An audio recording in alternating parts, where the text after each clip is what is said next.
You know, in our culture, we hold this rather strange belief that helping others is always the right thing to do. From a young age, we're told that being good, being spiritual, being loving means you must always agree, always give, always be there. And if you pause, if you hesitate, if you dare to draw a line, something must be wrong with you. You're called selfish, unkind, even heartless. But what if this entire belief is upside down? What if the constant urge to help, to fix, to rescue isn't love at all but interference? A disruption of the very lessons life intends to teach. Think about it. When you keep saving someone from the results of their own choices, what are you truly doing? You're not helping. You're holding them back. You're stopping them from learning. You're standing between them and the wisdom born only through experience. Now, I'm not saying we should grow cold or detached. That too would be an extreme. The real question isn't whether we should care, but how we care, and more deeply, who we give our energy to. Because there are certain people who will drain you completely. They will take, and no matter how much you give, it will never fill them. The tragedy isn't their taking, it's that your giving keeps them from growing. Let me reveal 7 types of people you must learn to recognize. Not to judge or condemn, but to guard your energy and allow them to face the lessons meant for them. Number 1, the chronically lazy. There's a difference between someone struggling and someone who's simply surrendered. The one who struggles will use your help as a step upward, but the perpetually lazy will use it as a hammock. They've decided, consciously or not, that life is too hard and someone else should bear their load. And when you step in, you become that person. Not because they can't, but because they've realized someone always will. Look to nature. A bird doesn't feed a chick that won't open its beak. A tree doesn't keep nourishing a branch that bears no fruit. Nature is honest. If something gives nothing back, it's eventually cut off. Not from cruelty, but from wisdom. The chronically lazy always have a story. Their painful childhood, their bad luck, unfair circumstances. And some of it might be true. But the question remains, what are they doing now? Are they taking even the smallest steps toward change? Or waiting for another rescuer? When you help someone who refuses to help themselves, you steal something sacred. The pride of achievement, the strength born from struggle, the realization of their own capability. Some of you have carried people for years, paid their bills, fixed their chaos, cleaned their messes, telling yourselves it's kindness. But what if your kindness is what keeps them weak? What if your help is what stops them from standing? The lazy need to feel hunger. They need to feel discomfort. They need to face the natural results of their choices. For only when the pain of remaining the same grows heavier than the pain of changing will they finally move. Number 2, the perpetually ungrateful. Have you noticed how some people can receive an incredible gift and treat it as though it were nothing? You could give your time, your money, your heart, your very soul, and they'll take it without a pause, without thanks, without the slightest recognition. This isn't by chance. It's a matter of character. Gratitude is more than politeness, and it's a sign of awareness, a realization that one is part of something greater. The grateful soul knows every blessing, every kindness, every gift is not a right but a grace, and knowing this, they treat each offering with reverence. But the ungrateful, they think the world owes them. They believe your help is their due. The more you give, the more they demand. It's a strange paradox, and the fuller you pour, the emptier they become. I once knew a man who paid a friend's rent for 6 months straight. Month after month, he gave up his own comfort to keep that roof above another's head. And do you know how that friend responded? He complained. Complained that the place was too small, that the street was too poor, that life was unfair. Not once did he utter gratitude.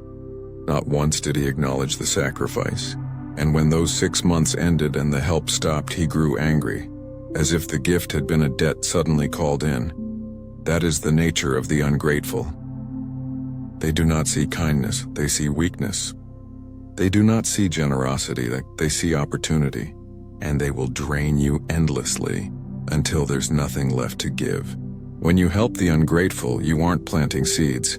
You're casting them into a bottomless pit that will never be filled. Number 3, The arrogant and self-righteous. These are not people seeking help, they seek approval. They don't want wisdom, they want affirmation. Offer something that challenges their image and they'll turn on you entirely.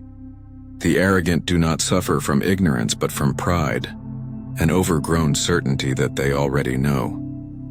Anyone who differs must be wrong. Pride is a strange disguise and it looks like confidence but hides fear. The arrogant fear being wrong because their identity depends on being right. To admit ignorance would unravel who they believe they are.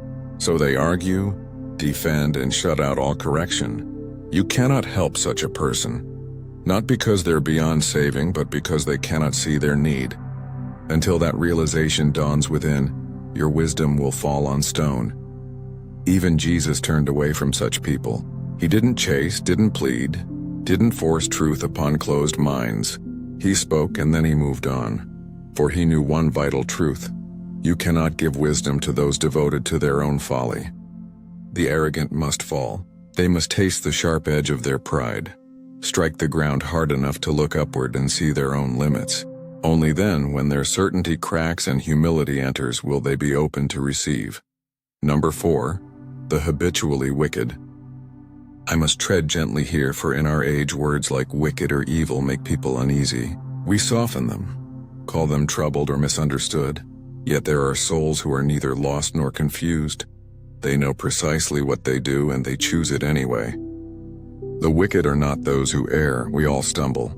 The wicked are those who've made harm their habit, deceit their tool, cruelty their craft. They lie, cheat, and wound without remorse. And when confronted, they do not repent, they rationalize.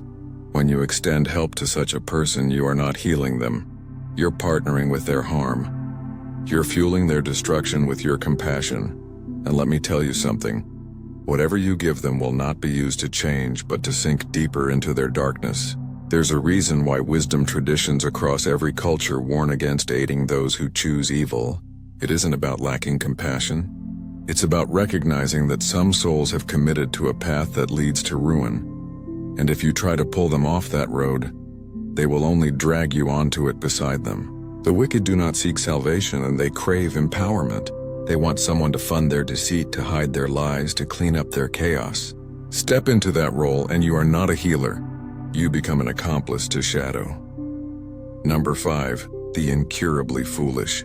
A fool isn't one who lacks intelligence, but one who refuses to learn. They repeat their errors again and again, ignore advice, reject wisdom, and touch the fire though it burns them every time.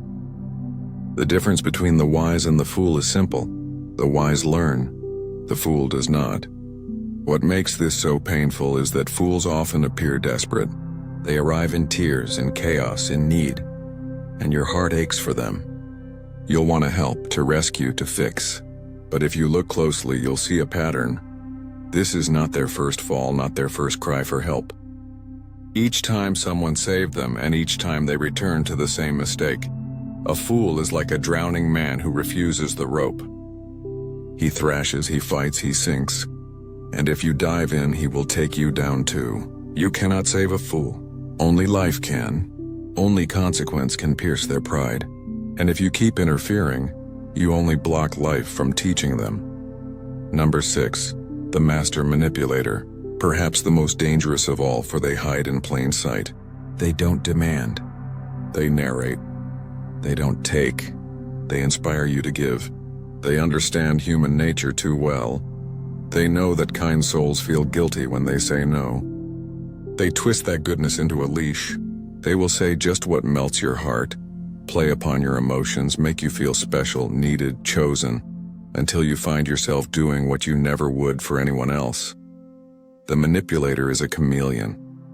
To one person, they are the victim. To another, the hero. Their story shifts like sand. Compare notes and you'll find contradictions. When you help them, you aren't aiding a person. You're fueling a system. And the moment you stop feeding that system, they will turn. They'll brand you the villain, spread tales of betrayal, and move on to their next benefactor. Number 7. The unrepentant rebel. The one who knows better, but refuses to do better. They have been taught, warned, corrected, yet they simply do not care. They are not ignorant. They are defiant. They know the light but prefer the dark. And when you offer help, they'll nod, agree, promise change, only to return to the same ruin once you turn away. This kind is the hardest to release because you can see their potential. You can see what they might become if they'd only choose differently. So you keep hoping, believing, waiting, but it never comes. Because change cannot be forced. The unrepentant must want transformation. Until that desire awakens within, every effort from you will fade into nothing. You cannot wish for their healing more than they do.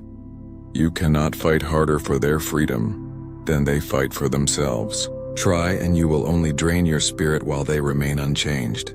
So what now? Do we grow cold? Do we stop helping altogether? No, we learn discernment. We learn the sacred art of seeing clearly. We learn the difference between those who struggle and those who stagnate, between those who need a hand up and those who crave a handout. True compassion isn't indulgence. True compassion often looks like stepping back, letting people meet the weight of their own decisions.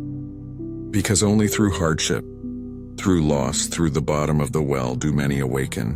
When you help the right person, growth blooms. When you pour into good soil, life returns. But when you pour into the unready, those who refuse to grow, all that blooms is waste. Your energy is sacred. Your time is finite. Your resources are not endless. Wisdom means guarding them well.